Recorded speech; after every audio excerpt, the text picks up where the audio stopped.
Mungkin Anda sering mendengar kata pepatah, tiada gading yang tak retak. Pepatah yang terkenal di masyarakat kita. Sebagaimana gading, tidak ada manusia yang tidak pernah sakit. Saya, Anda, dia, mereka, siapapun dia pasti pernah merasakan sakit. Karena itu sebenarnya bukanlah sakit yang menjadi masalah terbesar bagi kita. Namun yang lebih penting untuk kita perhatikan adalah bagaimana kita bisa menjadi hamba yang baik ketika sakit.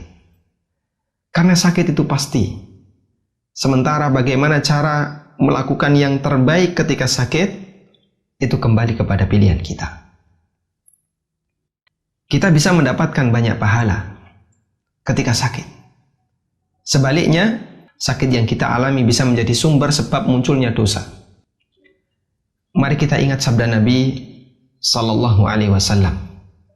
Beliau pernah mengatakan, Innallaha idza ahabba qauman ibtalahum faman radiya falahu ridha wa man sakhita falahu sukh.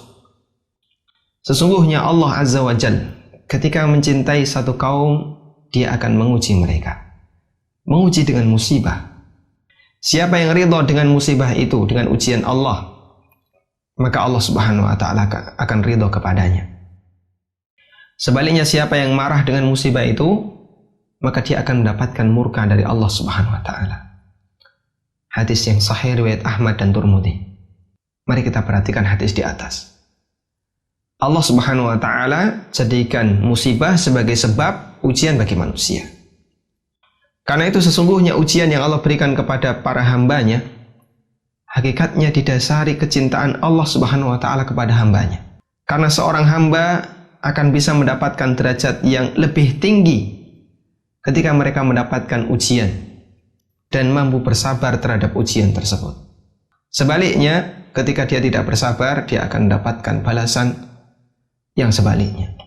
Namun, ada dua sikap manusia yang berbeda ketika mereka mendapatkan musibah. Ada yang memahami musibah itu dengan baik, sehingga dia bisa ridha terhadap ujian yang Allah berikan. Bagaimana caranya? Dia berkeyakinan bahwa ujian itu adalah sumber pahala baginya. Sehingga sama sekali dia tidak merasa telah dizalimi oleh Allah, merasa telah dihina oleh Allah.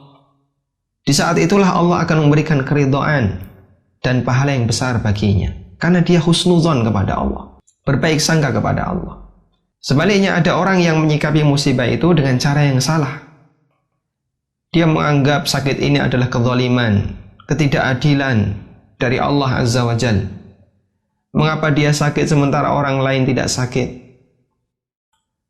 Mereka tidak bisa mendapatkan kenikmatan, atau mengapa dia tidak bisa mendapatkan kenikmatan hidup sementara tetangganya bisa mendapatkan banyak kenikmatan? Dia marah, dia tidak sabar dengan musibah yang dialaminya. Dia suudzon kepada Allah Azza wa Jalla.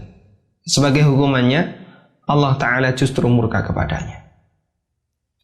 Bapak, Ibu, Saudara yang budiman, satu pertanyaan yang patut kita renungkan bersama. Ketika orang itu marah atau jengkel dengan musibah yang dia derita, apakah dengan marahnya itu akan bisa menghilangkan musibahnya? Atau misalnya kita bawa pada kondisi orang sakit. Ketika orang sakit itu merasa marah atau dia jengkel dengan musibah sakitnya, apakah dengan itu dia bisa cepat mendapatkan kesembuhan? Kita sangat yakin yang terjadi justru sebaliknya. Mereka yang marah ketika sakit, tidak ridha dengan sakit yang dideritanya, akan semakin memperparah sakitnya. Kenapa? Dia sakit dua kali. Dia sakit badannya dan juga sakit batinnya. Sakit dua kali, sakit lahir dan batin. Mari kita simak bagaimana kondisi Rasulullah SAW ketika sakit. Sahabat Abu Sa'id Al-Khudri radhiyallahu anhu pernah mengunjungi Rasulullah SAW yang kala itu beliau sedang sakit. Ketika sahabat Abu Sa'id meletakkan tangannya di badan Nabi SAW, Ternyata beliau merasakan panas yang luar biasa. Nabi SAW sedang sakit parah. Sampai badan beliau panas semacam ini. Kemudian Nabi SAW bersabda, Inna kadzalika yushaddadu alaina al-bala wa yudha'afu lana al-ajru. Sesungguhnya kami para nabi diberi ujian yang sangat berat. Tujuannya agar kami mendapatkan pahala yang dilipat gandakan. Mendengar ini sahabat Abu Sa'id pun bertanya, Ya Rasulullah, siapakah manusia yang paling berat ujiannya di dunia ini? Kata Rasulullah SAW, beliau menjawab, Al-anbiya'u was-salihun.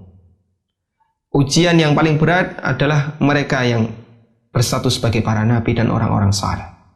Laqad kana ahaduhum yubtala bil faqri hatta ma yajidu illa al-aba'ah yahtawiha fayalbasuha wa yubtala bil kummal hatta yaqtulahu wal ahaduhum kana ashadda farhan bil bala'i minkum bil ata. Sungguh di antara mereka ada yang diuji dengan kemiskinan sampai harta yang tertinggal hanya baju yang dia pakai. Ada juga yang diuji dengan kutu di badannya dan rambutnya sampai kutu itu yaqtulahu, membunuhnya.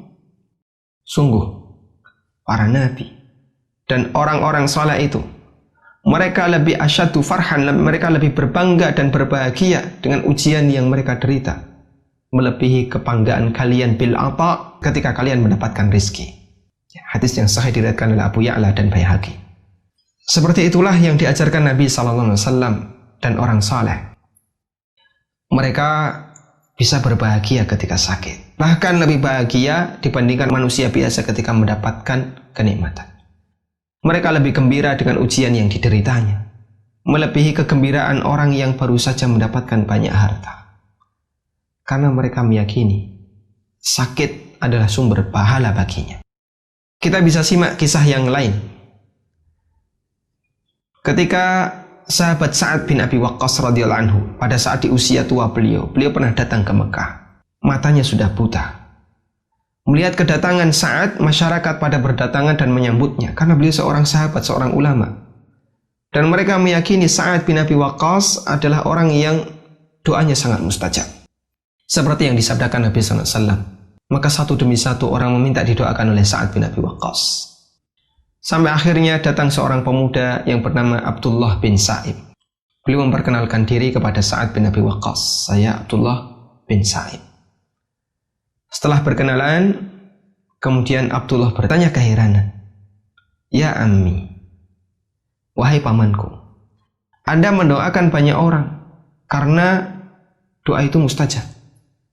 Namun mengapa Anda tidak berdoa meminta kebaikan untuk diri Anda sendiri? Sehingga Allah Subhanahu wa Ta'ala mengembalikan penglihatan Anda. Mendengar ucapan ini, Sa'ad tersenyum. Kemudian beliau mengatakan, Ya bunayya, qada'ullahu indi ahsanu min basari. Wahai anakku, keputusan Allah, takdir Allah, aku menerima takdir Allah terhadapku itu lebih indah dibandingkan mataku. Beliau lebih bangga bisa bersabar menerima takdir daripada Allah kembalikan penglihatannya. Itulah para sahabat, orang-orang soleh, Nabi SAW dan para sahabat. Mereka bangga dengan sakitnya dan musibah yang mereka derita. Insya Allah kita pun bisa melakukannya. Berbahagia ketika mendapatkan musibah, berbahagia ketika sakit. Tinggal saatnya kita sekarang mulai melatihnya. Semoga bermanfaat.